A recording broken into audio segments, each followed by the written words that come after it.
We will call the Property Tax Division to order, and we do have quorum. First thing on the agenda is to approve February 1st minutes. Vice Chair Lee, would you like to make that motion? Let's see. Mr. Chair, I have reviewed the minutes and I move to approve the minutes from February 1st. Okay, there is a motion. Any discussion? All those in favor? Aye. Opposed, motion carried. So we have a very full day in the Property Tax Division. All the bills are going to be laid over for possible inclusion in the division report. First up, we have Representative Anderson with House File 1099. Would you like to move your bill, Representative Anderson? Yeah, Mr. Chair, I'd like to move House File 1099 to be laid over for possible inclusion. Okay, Representative Anderson moves House File 1099 for possible inclusion. There is an author's amendment. Would you like to take that up now or later, Mr. Anderson? Let's add it to the bill now, hopefully, if we can, Mr. Chair, in that the A1 amendment just makes a small additional change. This is language that was requested by the solar industry to really clarify and nail down what this bill does. So full agreement and would ask for the adoption of the A1. Okay. Representative Anderson moves that the A1 be included. Any discussion? Hearing none. All those in favor? Aye. Aye. Opposed? Motion carries. Mr. Anderson, please present your bill as amended. Thanks again, Mr. Chair and members, for hearing the bill today. We had it near the finish line last year, and hopefully we can do it this year. This makes what we feel to be a small technical change to an unintentional outcome to statute regarding the tax classification for certain solar facilities on private lands. At its core, House File 1099 will clarify what we've seen as some confusion surrounding the tax classification of certain smaller scale solar operations, which in aggregate on the same parcel of land would put them over the 1 megawatt limit for purposes of a production tax and a reclassification of their land. This bill does not go after the production tax at all. It just deals with the tax classification of those lands. And it's not anti-solar, but it's intended to really clarify the statute as to how the assessors in our counties will assess this land for tax purposes. And we feel it's a clarifying amendment bill, which would be a good addition to our statute, Mr. Chair. I have a couple of testifiers who are very versed on the situation and would appreciate hearing from them now, and they do have a PowerPoint. Wonderful. Who would like to go first? Please state your name for the record and then continue. Thank you, Mr. Chair, and good morning, committee members. My name is Jeff Johnson. I was the Stearns County Property Services Director until retiring from county government last year. I have served 42 years in the property assessment field.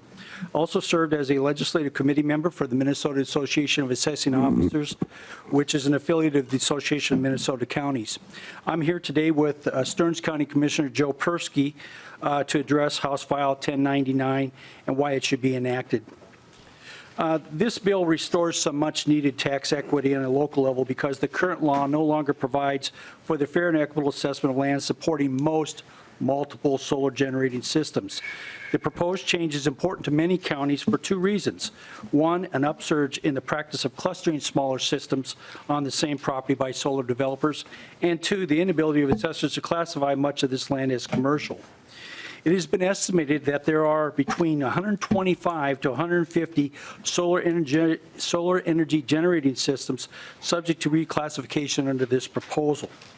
Also, I want to add that this proposal has support by AMC and the Minnesota Association of Assessing Officers, and is also supported by many counties and state legislators. We've also learned through our discussions with solar partners at Mencia and representatives from the Minnesota Department of Revenue that they do not oppose this solution. We believe this bill will close an unintended loophole in the property tax code and promote more transparency and uniformity in the classification of these properties across the state, which are two important property tax benchmarks. Okay.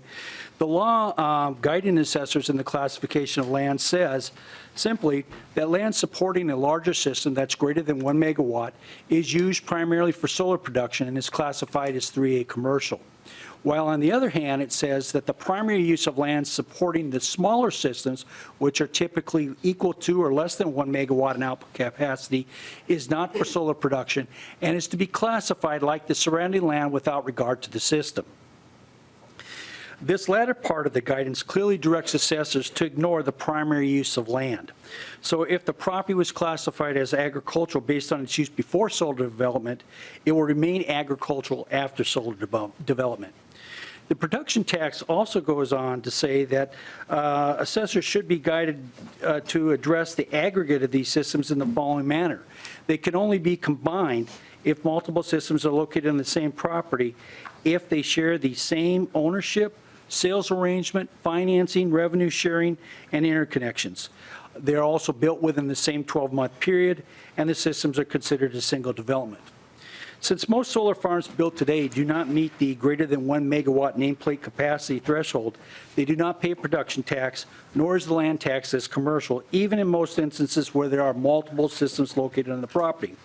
This circumstance means that solar farms constructed incrementally on the same property allow some developers and landowners to evade commercial taxes. Typically, similar properties having gas, water, and electric utilities, and some properties with billboards and communication tower sites are taxed as commercial based on their primary use. As you can see, there are two distinct classification practices which have led to concerns raised by local government officials and public members about the equitable treatment administered by assessors.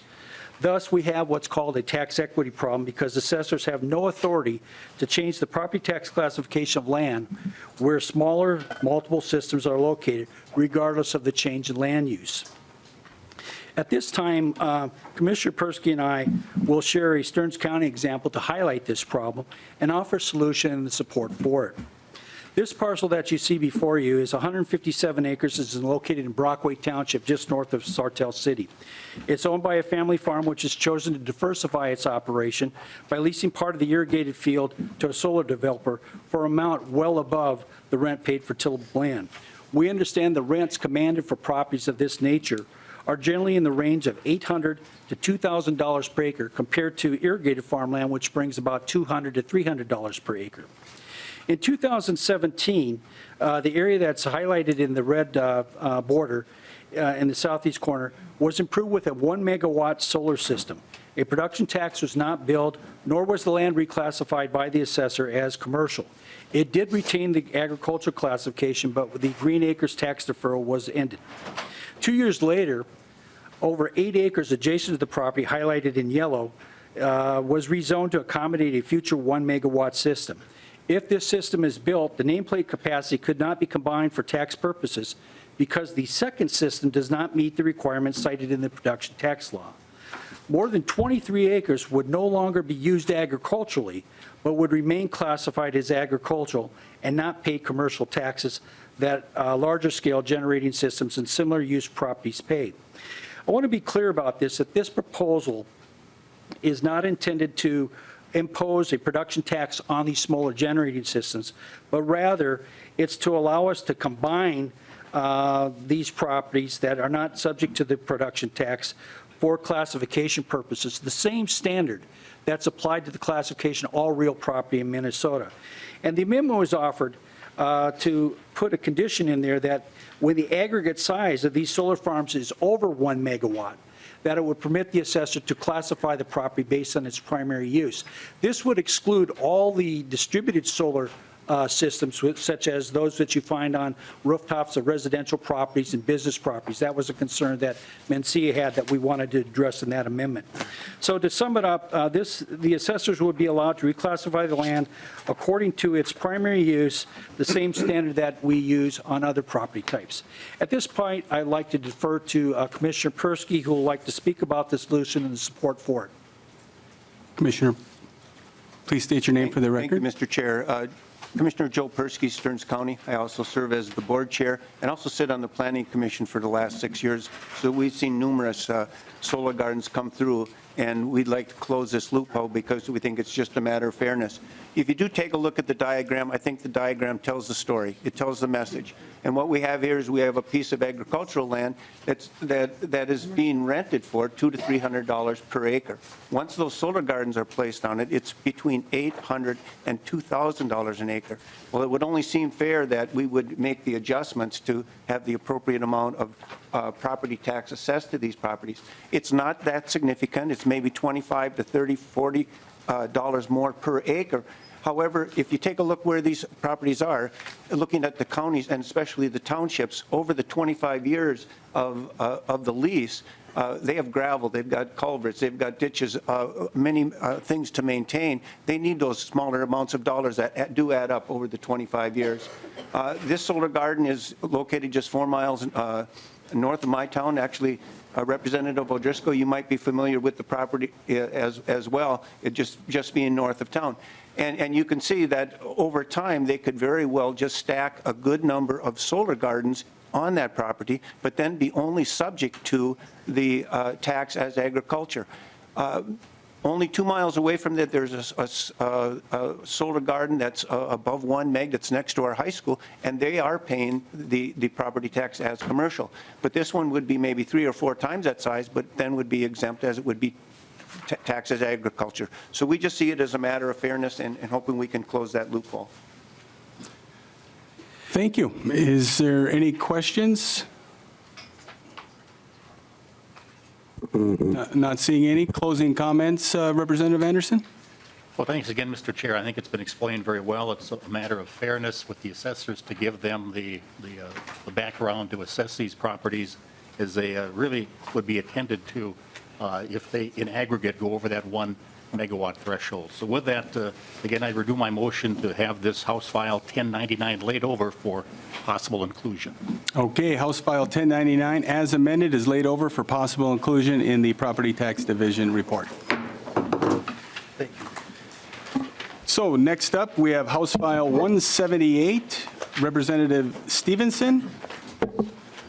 Chair Stephenson.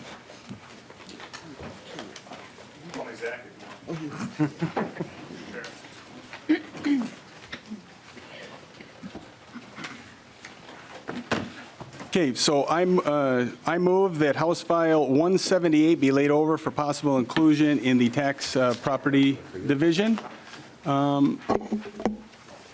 Representative Stephenson, do you want to present your bill or take up the DE amendment first? Mr. Chair, I'll do whatever you want, but I think the DE amendment might be appropriate. Okay. The chair moves the DE2 amendment. You want to describe that, please? Yes, Mr. Chair, this is obviously an author's amendment that gets the bill in the shape I'd like the committee to consider it. Specifically, it incorporates changes that were adopted during last year's discussions over the omnibus tax bill. This underlying bill was included in the final product, and these were the changes that were made to get in the shape to include in that product, and we're just doing them again. Okay. The chair moves. Any discussion? Representative Quam. No, I'm just getting ready. Oh, you're getting ready for a question? Okay, all in favor? Aye. Opposed? Motion carries. All right. Representative Stephenson, to your bill as amended.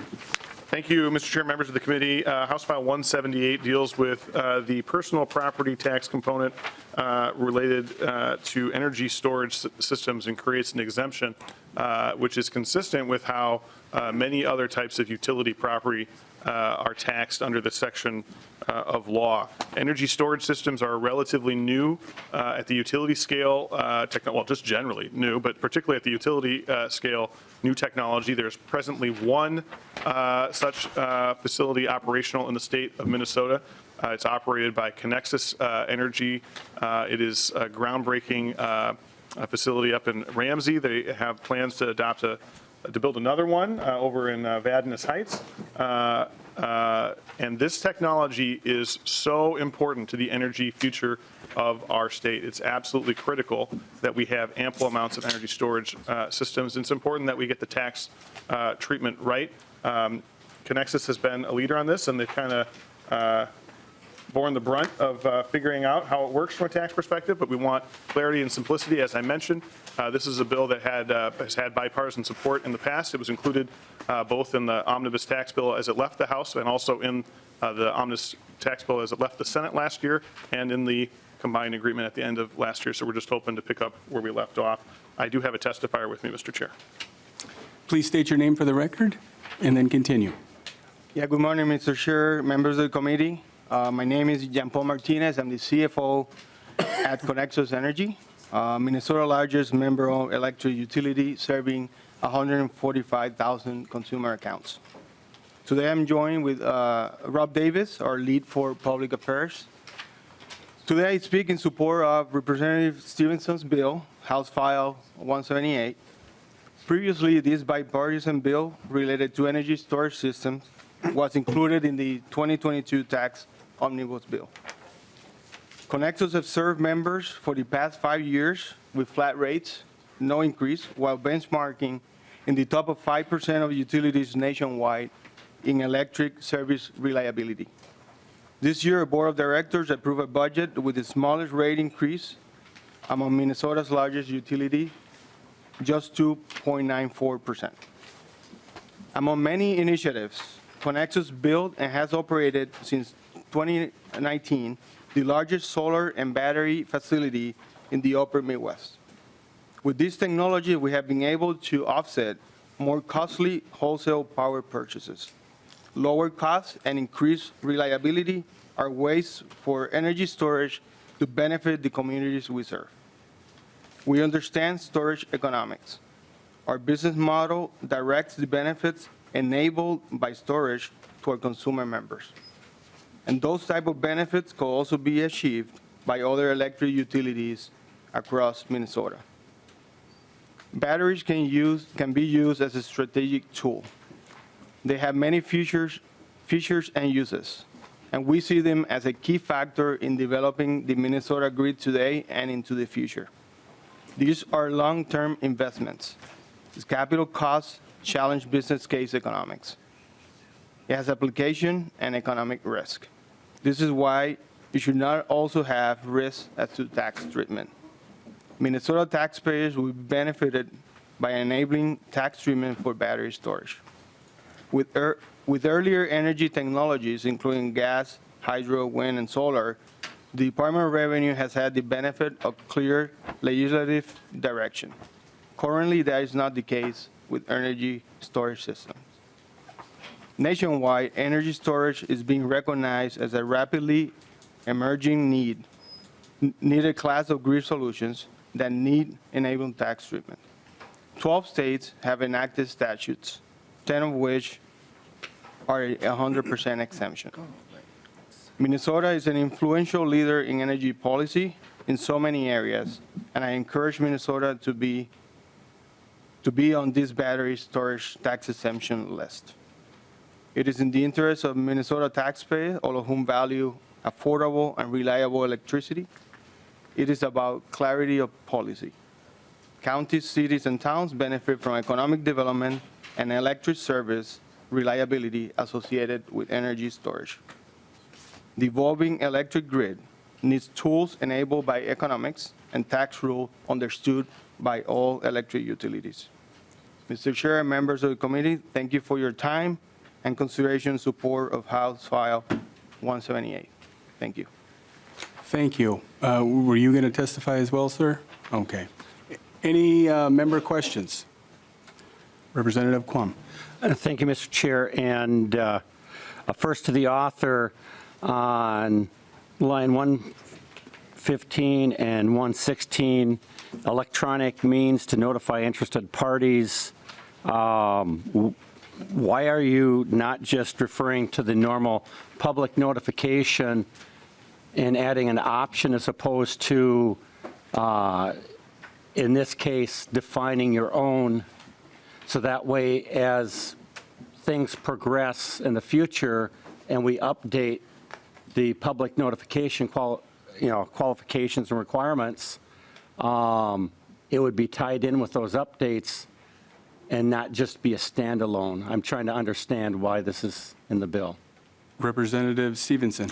Mr. Chair, Representative Quam, you know, that specific provision about the electronic means to notify interested parties, I don't have a clear answer for why they chose electronic versus just developing a means. I don't know if our nonpartisan staff has some thoughts about where that language comes from, but other than that, I'm happy to work with you offline to try and make sure that we have flexibility there, you know. Mr. Swanson.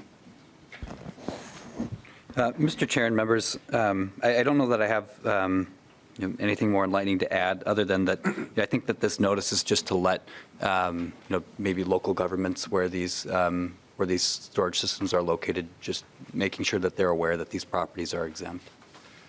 Representative Quam. Mr. Chair, the core of my inquiry is the fact that we have in statute definitions of public requirements for public notification for different activities. And I would think it would be best practice to reference the appropriate section of current statute. That way, if things change in 5 years and that is updated, this would be updated. So that the standard, we have enough quagmire of patchwork of things across statutes. It's just better practice to utilize one of the standard definitions. Right. Representative Stephenson, do you have a follow-up? Yeah, Mr. Chair and Representative Collins, I'm happy to work with you on this. This is not, mission critical that the language be exactly like this for me, so I'm happy to talk to you about it and work with you about it. I did, upon investigation, discover that this language is borrowed from the similar statute on the pollution control exemption that exists elsewhere in statute, and DOR suggested this language to mirror that for ease of implementation, is my understanding. But again, I'm happy to work with you on it. Thank you, Mr. Chair. I brought this up because we're going to be hearing a lot of bills, and that way, in future bills, maybe the authors can take into consideration this type of continuity with current statutes and definitions. But I did have a question for the testifier in that how many acres would be needed for 1 million megawatt hours of storage? Mr. Paul. Yeah, Mr. Chair, Mr. Representative, I don't have that figure in front of me, but we can get that to the committee. Representative Quam. Thank you, Mr. Chair. That's because, as we increase the utilization of, sources of energy that are not 24/7 and are not always predictable when the wind is going to blow, we need to have sufficient storage. So this is a good topic. But analyzing the information that,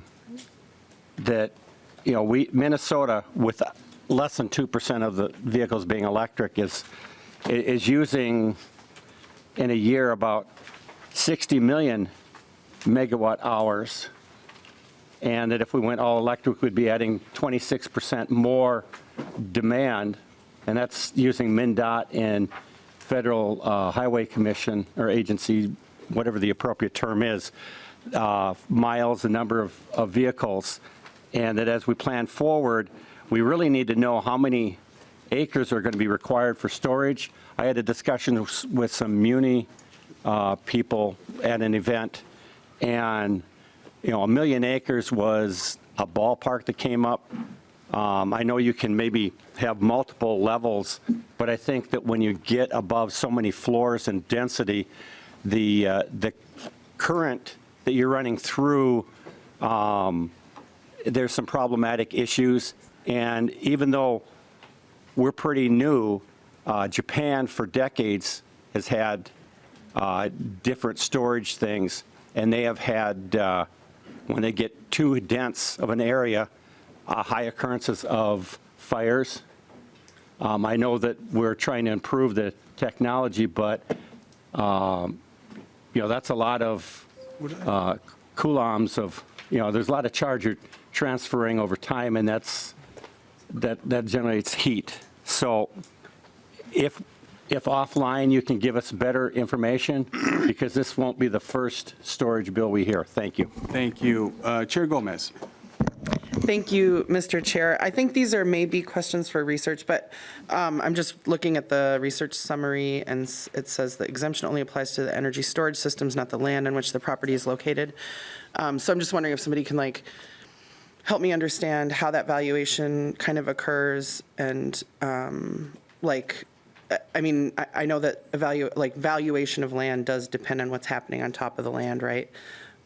So if you could just kind of explain to me how that, is it commercial, industrial land? How is the valuation different when you just look at the value of land versus the property on which it's located? Because I guess in my mind, and maybe this is not a flawed way of thinking about it, I always think of property tax as the land, but so this exemption is not for the land, it's for the improvement kind of, or the value of what's happening on the land? Mr. Swanson. Mr. Chair and Representative Gomez, so these energy storage systems themselves would be considered personal property. And, generally speaking, property taxes on real property, such as a house, for example, the tax is applied to the value of the entire property, the land and the building. Mm-hmm.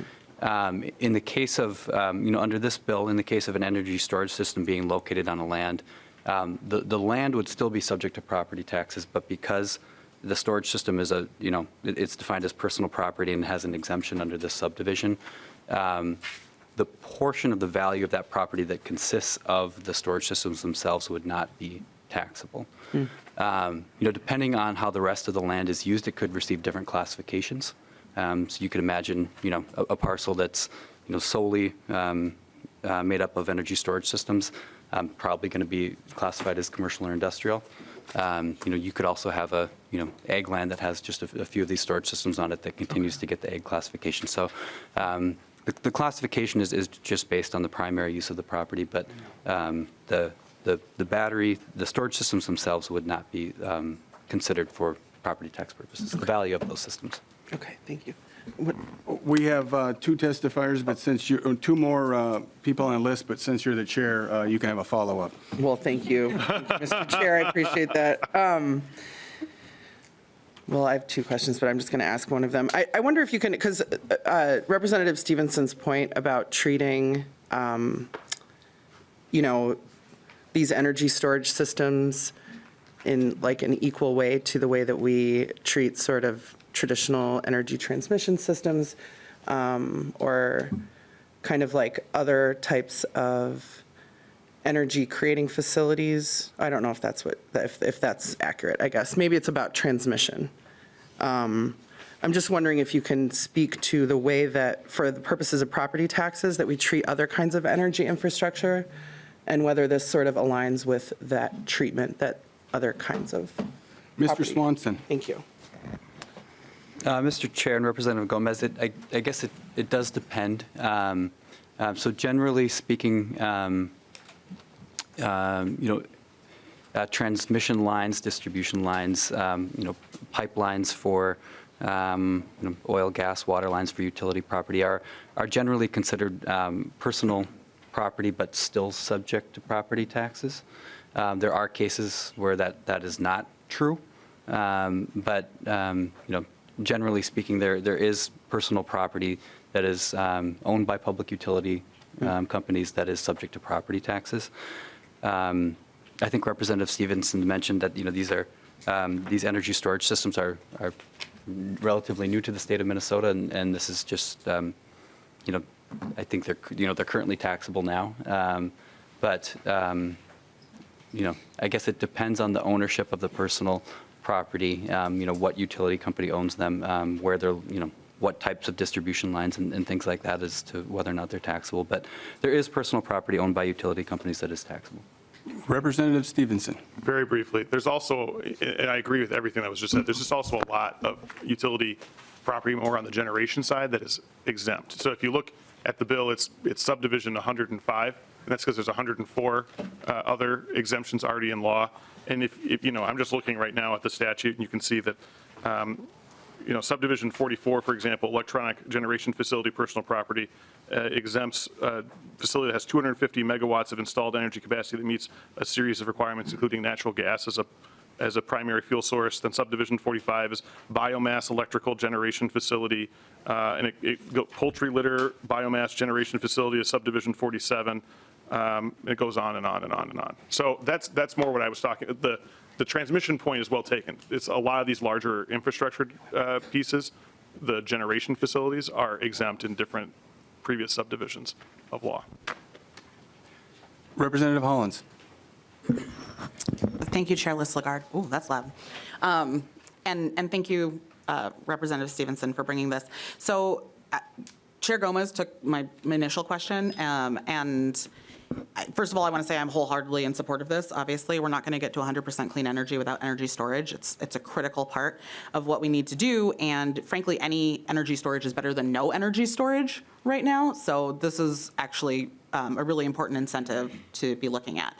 I just wanted to confirm that this is regarding specifically commercial energy storage and not, and I was wondering how it interacts with the proposed legislation around energy storage initiatives, incentive programs for personal energy storage. Representative Stephenson.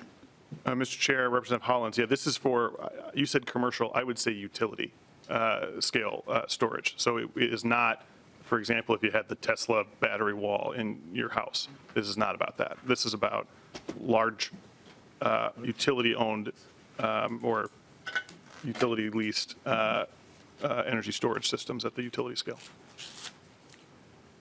Representative Elkins. Thank you, Mr. Chair. Basically the same line of questioning. So I just wondering if House Research could has or could prepare just a kind of a general summary of how energy, the different elements of the energy industry are taxed under the property tax system. It sounds from Chair Stephenson's comments that it's probably very, very complicated. Mr. Swanson. Not that he's grabbed a big book or anything. Mr. Chair and Representative Elkins, yeah. So I guess I was trying to touch on that a little bit with Representative Gomez's question, where it's, there are electric generating facilities that are subject to taxation. As Representative Stephenson mentioned, there are others that have specific exemptions called out in statute. There are some instances of personal property that are subject to taxation, and there are other cases where they are not. So it's complicated, and it's mostly, in the cases where they're not taxable, it's usually called out specifically. So there's a specific exemption given to those types of properties that are not subject to tax. But there's a lot of variability, in the system as a whole. Okay. Yeah, Mr. Chair. Yeah. This. A substantial expansion of grid energy storage is going to be critical to us meeting the 2040 clean energy goal. There's going to be a lot more of this in the next 15 years, and the technology is still evolving. Xcel does have plans for a huge, grid storage facility up in the Becker area. So this is an important issue. Thank you. Representative Anderson. Thank you, Mr. Chair. I suppose we can sit here and think of all kinds of hypotheticals, but Chair Gomez raised a good point about the use of the surrounding land. So I envision, I guess I maybe can envision what one of these storage things is going to look like, how big it is, the size of this room, for example, or whatever. But if it's sitting out in the middle of a industrial park, for example, or even in a farm field, it's going to have I would assume, a pretty high level of security around it.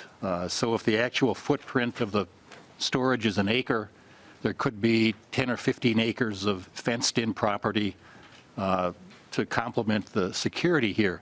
So how would that part of this be treated? Is it just the land underneath the storage itself, or the land that would be encompassed with the security systems around the storage? Representative Stephenson. Mr. Chair, Representative Anderson. So to begin with, as we said a minute ago, just want to be very clear, the land still gets taxed. This is not for the land, this is for the personal property, the actual storage system itself. Secondly, the size of these things, I think, are a lot smaller than it sounds like you might have thought. And if you have a chance, I would strongly encourage you to go visit the facility in Ramsey. I know Connexus, they take legislators up there a lot, and it's really neat. And the one in Ramsey is connected to a solar generation facility, and the battery itself is charged by solar. There are, I think, 2 batteries there, or 2. They look like container shipping containers size. That's about the size. I think it's 2, right? Yeah, there are 2 of them. We have 3 in total. 3 in total. And then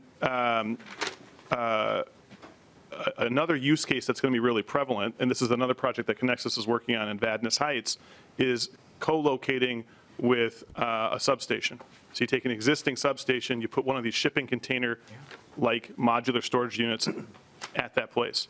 Now, what Excel has talking about doing in Becker, that's probably a little bit bigger, but I don't think it's nearly, the size that you're talking about is probably not what we're going to see. It's probably going to be more modular. Representative Anderson? Okay. All right, closing comments, Representative Stephenson. Well, thank you, Mr. Chair, members of the committee. I appreciate the great discussion. It's a great bill. I hope it earns your support and inclusion in your report. Okay, Chair renews his motion that House File 178 be, as amended, be laid over for possible inclusion into the Tax Division report. Next up, we have House File 1061. Representative Hill.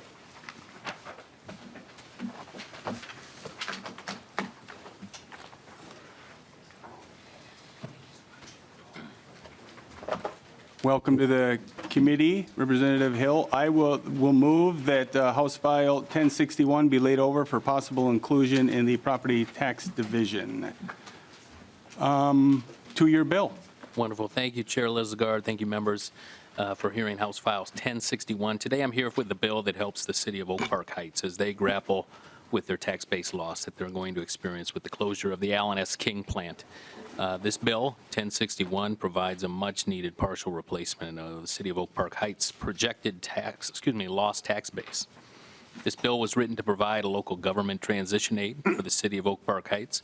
And while this bill has been drafted to assist Oak Park Heights, we know that there will be other communities from greater Minnesota who will face similar tax-based losses over the decades to come.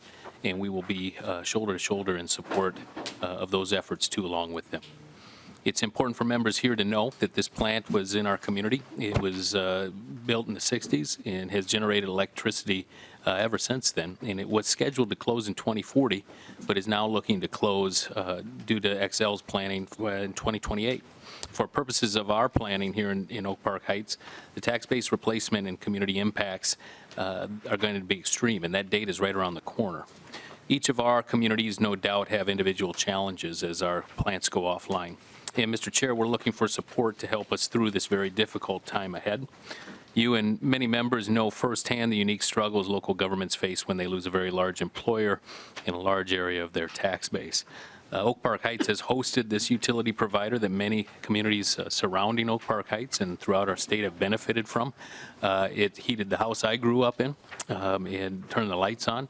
It was also something that we looked to every morning to see which way the wind was blowing. And anymore, when I look at that plant, still living in that community, it's about 50% of the time that is burning, that we can see which way that wind is blowing. And as it starts to stage down and move towards its scheduled closure, we need this support. And so, Mr. Chair, if you'd permit it, I'd like to turn to Mary McCumber, the mayor of Oak Park Heights, who would like to provide additional testimony to the committee here this morning. Thank you. Welcome, Mayor. Please state your name and proceed. Thank you, Chair Lizagard and committee members. My name is Mary McCumber. I'm the mayor of Oak Park Heights. And I'd like to thank Representative Hill for carrying this bill. He's been wonderful to work with. City of Oak Park Heights has hosted the Allen S. King plant for over 50 years. It was established in the 60s. And it takes up, obviously, a good 80 acres of our land. And it also is on the St. Croix River, which the city's worked really hard knowing that this was coming. but it got pushed ahead to 2028, much faster than we thought. And we've tried to work with Excel and put together an advisory committee with our city, looking at fiscal impacts, economic impacts, what potentially could go there in the future. Unfortunately, only about 50% of that is viable to be redeveloped. The city has also a legacy landfill of fly ash that cannot be built on, and then the transmission lines that go across through the city. So as a city, we have very little redevelopable land. We have no residential lots left at all, and only a few commercial. So our opportunities to increase our tax base are relative to whatever can go here or any redevelopment that might come along. Nothing is predicted at this time. Now, the King Plan provides 32% of our tax base for our city, which would be lost. And we rely on that for our public safety, roads, parks, trails. Many don't know that the Oak Park Heights also hosts the Oak Park Heights Correctional Facility, the Stillwater Area High School, an interstate road, the Trunk Highway 36, which crosses over to Wisconsin. So we have challenges, and it's not just a city of under 5,000, it's more of a regional hub. Our city grows to about 20,000 during the day just because of, we also have the Anderson Windows corporate offices. So a lot of people coming in and out of our city every day, which rely on these services. And when this property tax, the cut to the property tax comes, we'll either have to cut those services, which we run at bare bones like most cities. So I don't want to run on, but just wanted to be grateful to the legislature for taking a look at House File 1061. And Oak Park Heights is just one of many of the host communities that are facing early closures, and not, of anything from our own, but trying to be compliant with the clean energy that's going on throughout the state. So I appreciate your consideration, your time, and thank you so much. Well, thank you. Before we go to member questions, I was a former city councilor and a mayor, and I'm from a region, as Representative Hill had mentioned, that I know the impact that you're facing. So these kind of bills, and I believe he's going to be carrying another one as well that is part of this transition. And so it's extremely important. We feel you. And I think it's our responsibility as the state to help people, both in the metro and greater Minnesota. So thank you and thank you. So Representative Quam. Thank you, Mr. Chair. And I guess this is one of those energy properties that doesn't have a special tax exemption on it. Be nice to know more detailed what ones are and not. That way we can be consistent. But on this, so many small muni coal facilities have closed, and this is closing. And it always strikes me as silly that we aren't prioritizing changing, upgrading, replacing the facility with either NG peaking, solar, battery storage, because you already have the infrastructure, extensive infrastructure for transmission and other ways to distribute and connect in power sources. So this is special land that would save huge amounts of money for some of the projects that we're pushing to do to meet our goals. And we should prioritize this site for battery storage, solar, and et cetera, because we don't have to then take up additional land for distribution lines. It's already there. And it's already understood it as being a source in the plan of energy. So I just am hoping in the future, instead of saying, well, we got to make up because this is going to pay, well, maybe we have a new and better way of having an entity that does generate the tax revenue, the jobs, and saves us a lot of wasted area. Thank you. Representative Coulter. Excuse me. Thank you, I almost said thank you, Mayor, because I'm used to being in city council meetings. Mayor, I just want to make sure I heard you correctly. Did you say that this plant is 32% of your tax base? Yes, that's. Mayor?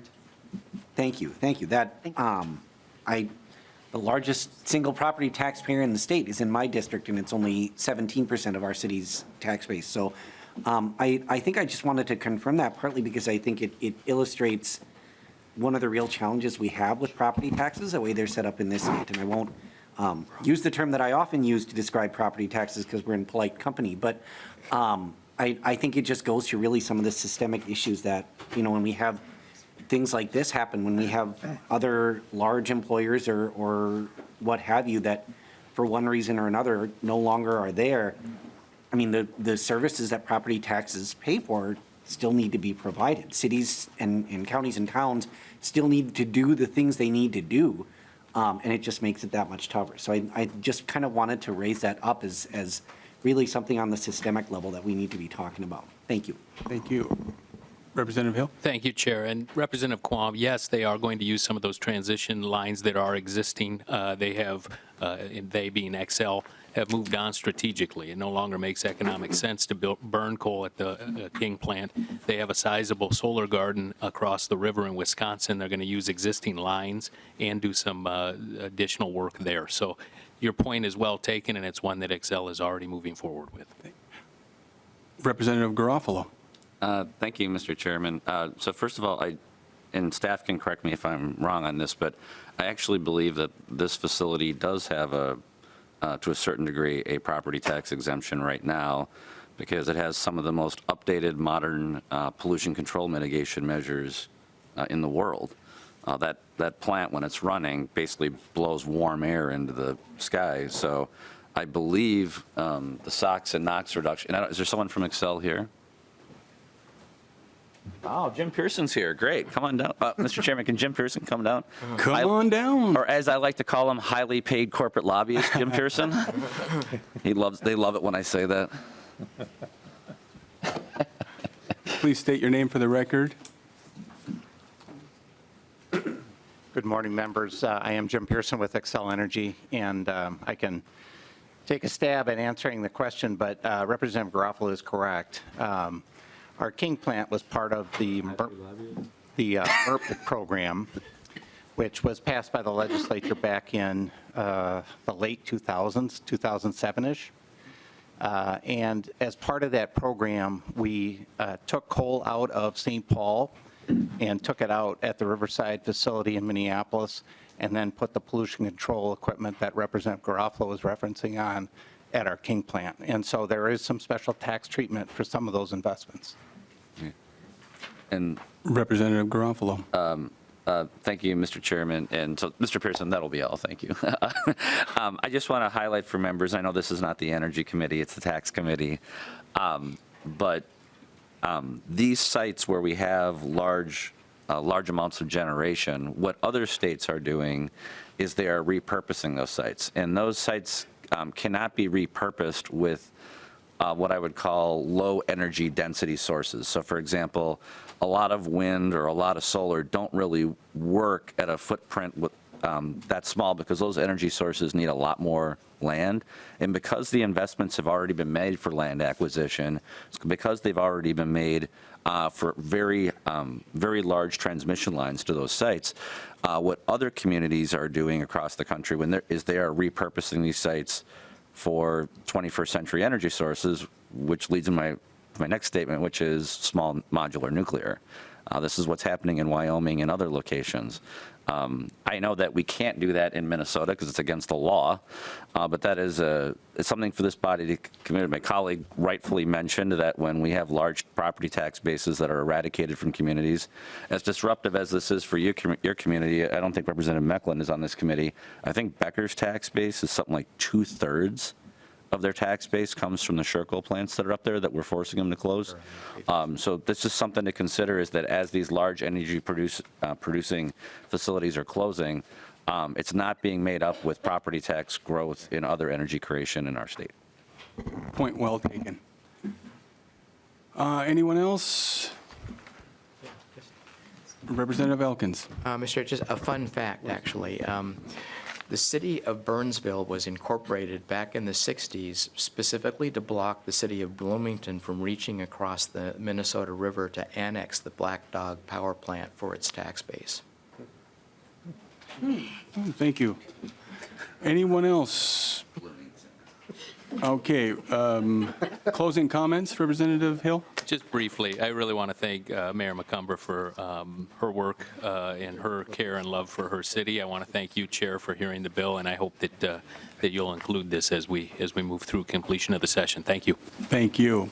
Chair renews his motion that House File 1061 be laid over for possible inclusion in the Property Tax Division report. Okay, next up, we have House File 0307, Representative Richardson. Chair moves that House File 307 be laid over for possible inclusion.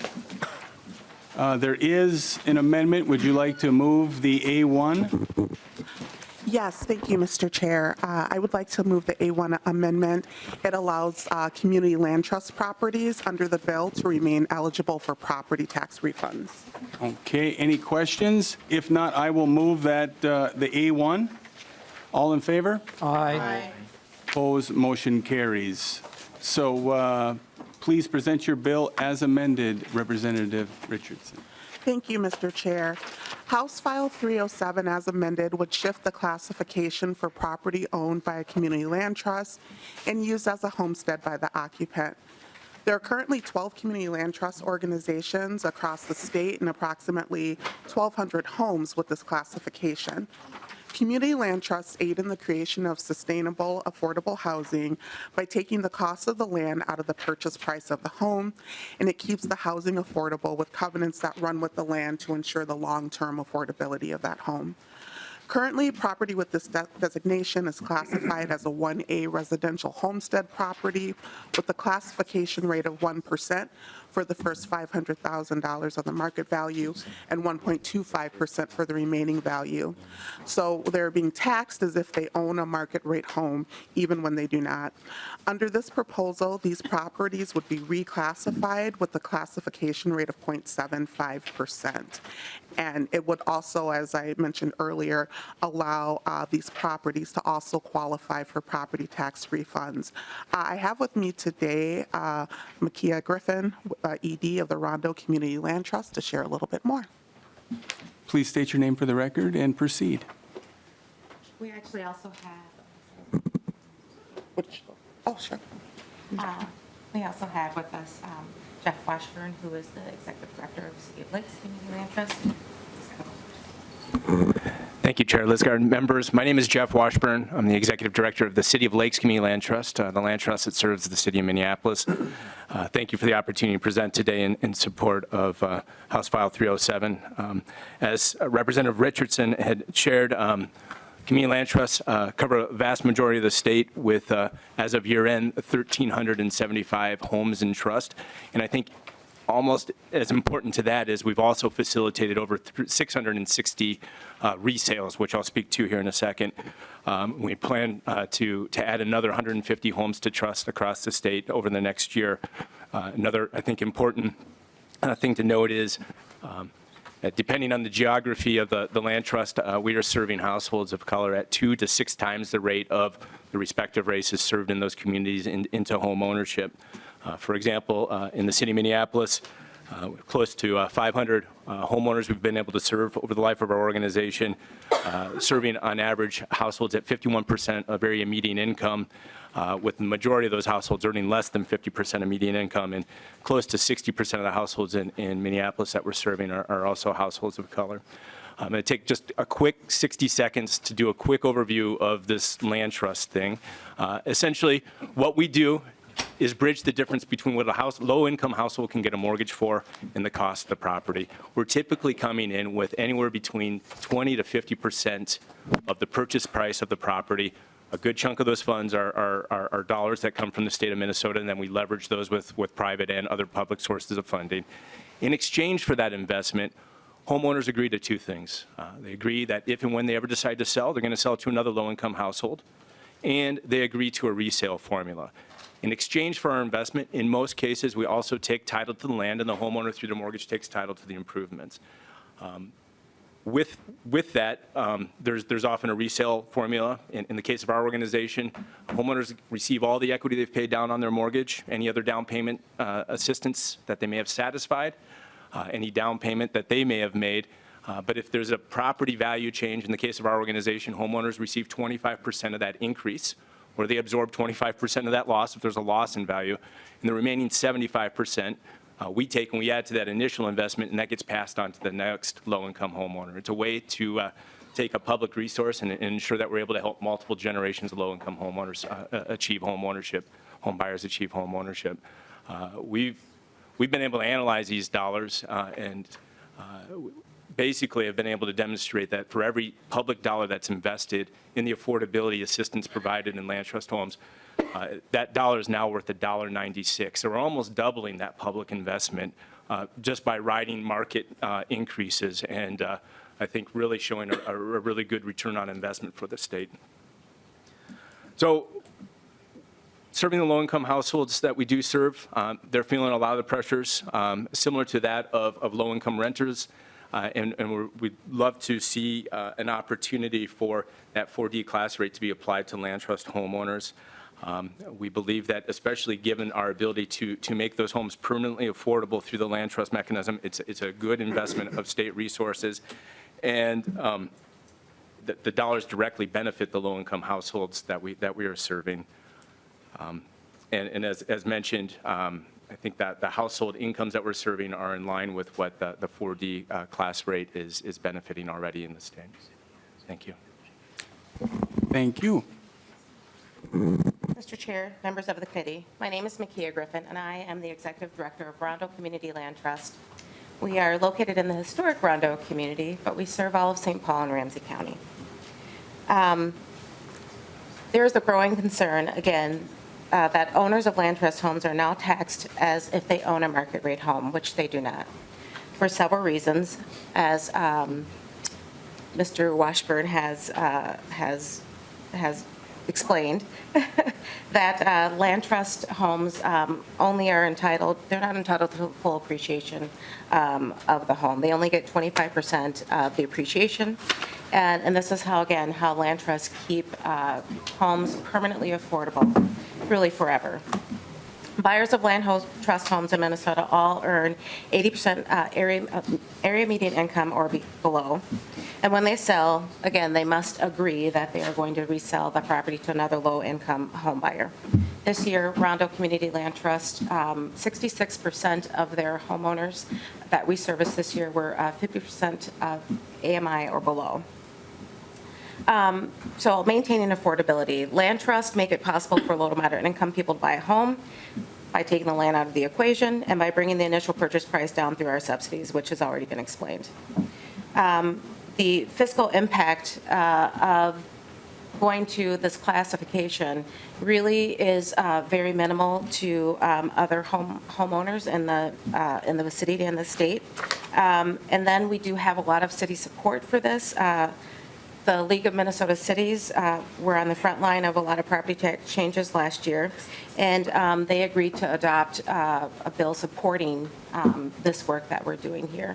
And we're very thankful for Representative Richardson to be carrying this bill, and I'm thankful for the opportunity to testify. I had a lot of other things on here, but you know, they took care of both of those things, so I won't bore you with any more of those details. I think we should get into some questions if there are any. Thank you so much. Chair Gomez. Thank you, Mr. Chair. More just a couple comments. I want to thank Representative Richardson for bringing this bill forward. And Mr. Washburn is a constituent of mine and is somebody who has been a really valuable advisor to me on housing issues in general over my time in the legislature. And I got this email a couple weeks ago, or maybe last week, that he's going to be moving on from the City of Lakes Community Land Trust. And so I just wanted to thank you so much for your decades of service in to low-income households in our city, and hope I can still give you a call if things come up. I bet I can, and maybe maybe Ms. Griffin will take my phone calls moving forward also about land trust. Okay, great. Thank you. So yeah, I guess I just the chair just kind of leaned over and he's like, what about how you hate property tax shifts? And what about how skeptical you are of moving more properties into 4D? And what about all of your hypocrisy? So I guess, I've... I didn't say that much. No, he would never call me a hypocrite. I did that to myself. I guess I just, I think that as you've heard, I mean, I do look on property tax shifts very skeptically, and I do look on wholesale kind of like moving categories of property into the 4D category very skeptically because exactly actually of the impact that some of those actions can have on the homeowners that these organizations that we're seeing in front of us work with. So, but I just want to say, I don't know how many of us in here, like I'm actually a new homeowner. I bought a house in the last year and a half, so I've rented my whole life, and my mortgage is like less than my rent was for a 2-bedroom apartment with my kid, and I have a 4-bedroom house now. And so many people, I think, are kind of caught in this place where it's like, we're paying as much for rent and utilities as we would pay for a mortgage, but there are a couple of issues, right? There's the issue of not being able to come up with the upfront money that you need to get into homeownership. There are issues around, sort of like accessing that financing in various ways. And there's also a major issue with supply of houses that are affordable for these homeowners that these organizations are serving, these folks who are at, 50% of median income, or you said 66% of your folks are at 50 or less, and I think it was 80% of median income was kind of the target for these opportunities. So I guess I just want to say that we have the 5th worst homeownership disparity in the country between Black people and white people. I think it's the last I looked, it was 75%ish of white people own a home. 25% or so of Black people own a home. And we know that for working class and middle class people, owning a home is like the way that we build stability, the way that we build wealth, the way that we pass wealth on to our future generations. And there are specific reasons, of course, in the history of our country for why that is the case, of this deep racial disparity in home ownership that have to do with, the behavior of financial institutions and redlining, that have to do with programs like the GI Bill that were not extended equitably to all people in our country. And so, so we do have an obligation to be really serious and targeted in addressing this outcome that we're dealing with today, which is the result of public policy decisions that have been made in previous generations. And so that's the reason that I would accept what I look at, very skeptically from a tax policy perspective, because of the effectiveness of this model in reaching those people in our community who are ready, right? Who are in a position where they're making the income and they have a lot of times the credit, to get into a home that would be as affordable as what they're paying for rent. But there are these barriers that exist. And so this land trust model is really designed to go especially after those barriers. And I just, at closing, want to say that one of the things that Mr. Washburn shared when we were meeting once was about what the transformation that he sees in people's lives once like the families that he works with, like once they're able to get into a house. And he told me, that like it's really common after somebody gets into a house that they're like going on to like higher education opportunities, that they're starting a business, that it's like once this like housing shelter for your family thing is taken care of and you have some stability and you're not always worrying about like, what if your landlord raises the rent which they can do and which they're doing all over our state right now to unsustainable levels, that it creates this like possibility in this space in somebody's life for them to do other good things for their families. And so, which is just to say that the sort of the benefits of this program and of this kind of really modest shift that we would be supporting with this proposal kind of ripples out in really beautiful ways. And so I just wanted to say those things, and thank you so much for your work to the two testifiers. Thank you. And for the record, this chair didn't tell that chair they were a hypocrite. No, you would. I'm a lot smarter than that. I'm from the range. Representative Hollins. Thank you, Mr. Chair. And for the record, I would respectfully ask that I never have to follow Chair Gomez in speaking, please. So I wanted to voice my support for this piece of legislation. I want to thank Representative Richardson for bringing it. And I really wanted to bring the perspective of St. Paul, which is where I represent. So the first thing I'll say is I live on the east side of St. Paul, which is not an affluent area, as probably most people know. And I think most people would say it's pretty low income. This house across the alley from me sold in 1994 for just over $50,000. It was sold last year for $350,000. So this is what people are looking at when they're looking at affordable housing and affordable areas, are a 3-bedroom, 1-bathroom home that costs $350,000 in an area that is not considered super good. I love it, but just being real. So I really, truly appreciate what the land trusts are doing for our communities and looking at affordable housing as something that's actually affordable for what an average person makes on a regular basis, especially when we're looking at communities of color, but frankly, all communities that are on the lower socioeconomic spectrum. So from my perspective as a homeowner on the east side, I think this is really important. I think that land trust housing is a really important aspect of keeping our city as diverse and as beautiful as it currently is. The other aspect of St. Paul that I want to bring to this conversation is arguably my city has the most to lose in property taxes because our property tax base is so small to begin with. But that being said, I still think that this is important enough and that the impact on other residential homes' property taxes is small enough that I will wholeheartedly support this. So thank you so much for bringing this forward, and I look forward to voting yes on it later. Okay, thank you. We have 3 more members, and then we have 1 more bill. So Representative Kwan.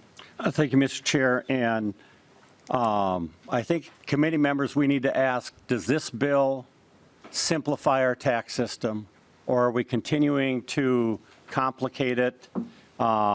It's just a little shift here, and the other 47 bills that we include, they just have little shifts, and then it actually gets to be big enough to where it's problematic.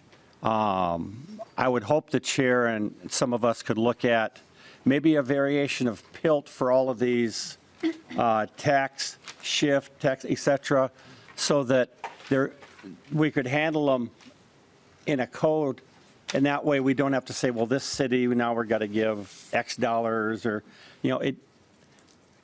come up with a simpler, straightforward way of doing it. The other thing is the property tax shifts and affordable housing. Frankly, if over the decades we had used the billions of dollars extra that had been given out in LGA for old housing for urban development, we would be taking and have affordable housing. We'd have improved and revitalized neighborhoods. And I think we wouldn't have a lot of the problems we continually hear bills on. I mean, we say old housing is a problem. We're giving you extra money in LGA. But we ought to actually require, here's the extra money for old housing, spend it on old housing, urban renewal, making affordable housing. And, the committee has to start looking, instead of with each little section, look at the broader picture and have a better approach, because this system with all these bills is not getting more simplified and easy to understand, and that's problematic. The other problematic thing is, you notice some of the members had to leave, rescheduling a multi-million-dollar bill for the afternoon when it conflicts with committee members' other schedules and other committees, I think is a flawed thing, and I wish that we'd just, after this, take it up, at least get through the amendments so we have a broader section of the committee present, because a lot of us have committees scheduled on this afternoon. Well, thank you, Representative Quam. We are going to do what the schedule said. My apologies. That's what was the research done, that it only had conflict with one member, and that was what was presented.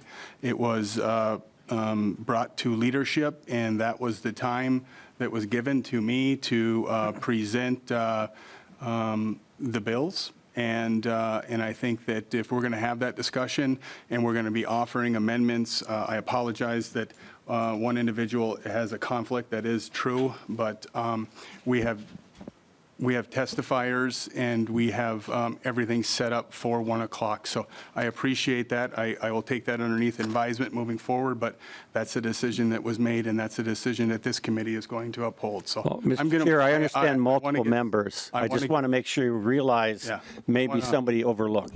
Yeah, no. I want to get to the next one. We're going to go to Representative Lee, then Representative Elkins, and then we're going to go to the next bill. Great. Thank you, Mr. Chair. I want to bring the discussion back to the bill before us. So I just want to thank Representative Richardson for bringing this very good proposal in front of us, as well as the rest of the witnesses.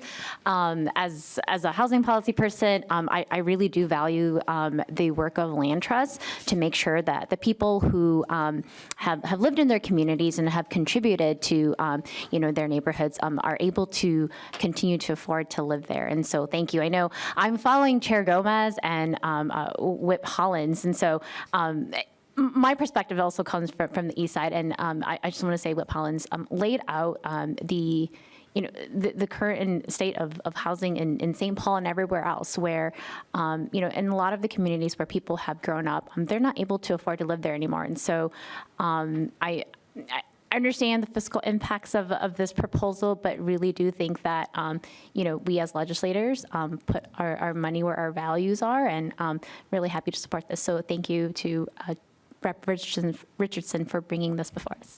Thank you. Representative Elkins. Thank you, Mr. Chair. So first of all, everything that Chair Gomez said and everything that Representative Holland said, and most of what Representative Quam said as well. But this is actually an idea that had occurred to me as well a couple of years ago in the course of a conversation I had with a constituent who had just acquired a land trust property. And she was grateful for having the opportunity to get her foot in the door, but she was observing that it really, the land trust agreement didn't really give her an opportunity to build the kind of generational wealth that most of us do when we buy our first homes. And so I want to thank Representative Richardson for putting this into bill form, because I think it is really a good idea, while also recognizing that from the city's perspective, we're getting a lot of pushback as the amount of land coming into the 4D program expands. People are, the amount of the tax shift is becoming noticeable. Cities are becoming increasingly aware that they are just shifting the tax burden. And when I was discussing this idea with Chair Joachim in that same time period, she suggested that maybe we should make the amount of 4D property that a city has a factor in the local government aid program. Well, that's for another discussion, but thank you so much. Closing comments, Representative Richardson. Thank you, Mr. Chair. When it's all been said, I don't need to repeat it, but I will just add that this is about fairness and ask for support. Nicely done. The chair renews his motion that House File 307, as amended, be laid over for possible inclusion in the Property Tax Division report. Last bill before we recess is House File 675. Representative Agbaje.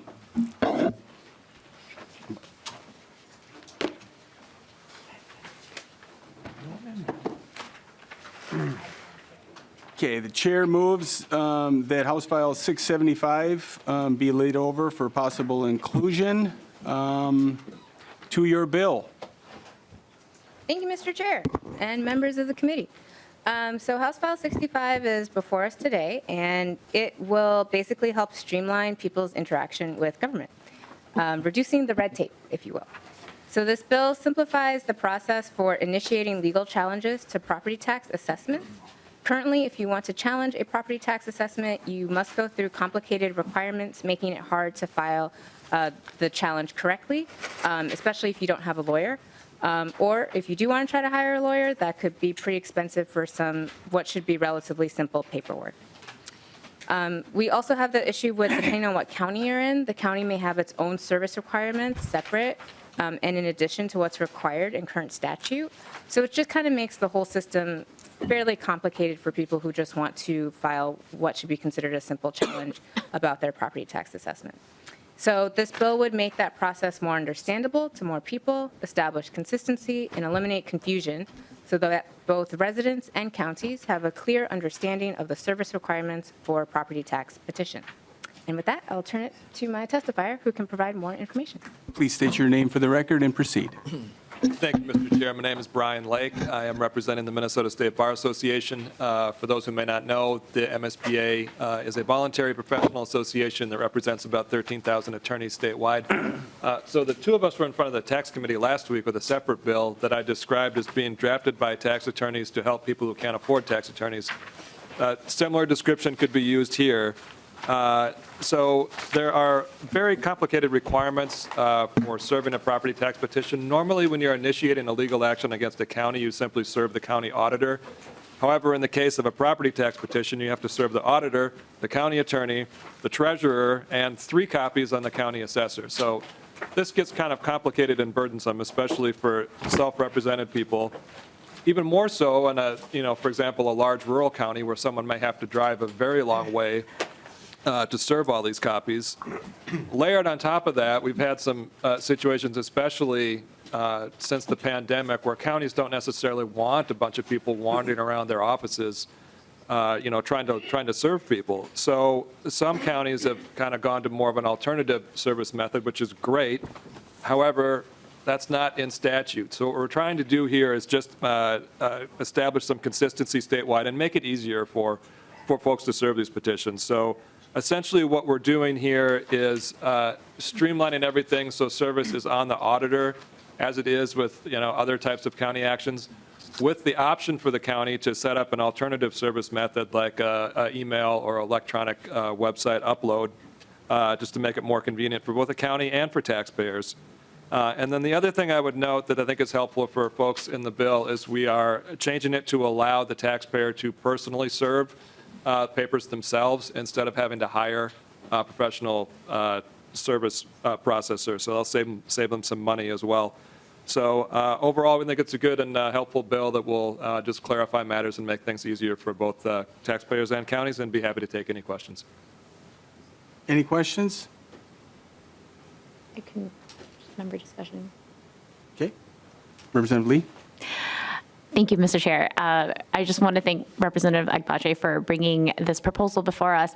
I don't know if the members will recall, but we actually received an overview from a county assessor a couple of weeks ago, and this was actually in one of the slides, the appeals process. And so really appreciate you putting this into law and making sure that that arrow in the appeals process is actually just one arrow. So thank you to you both.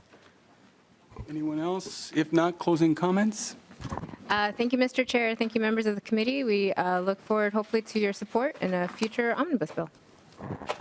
Okay, so the chair renews his motion to lay over House File 675 into the Property Tax Division report. And now, so I don't screw this up, we are in recess.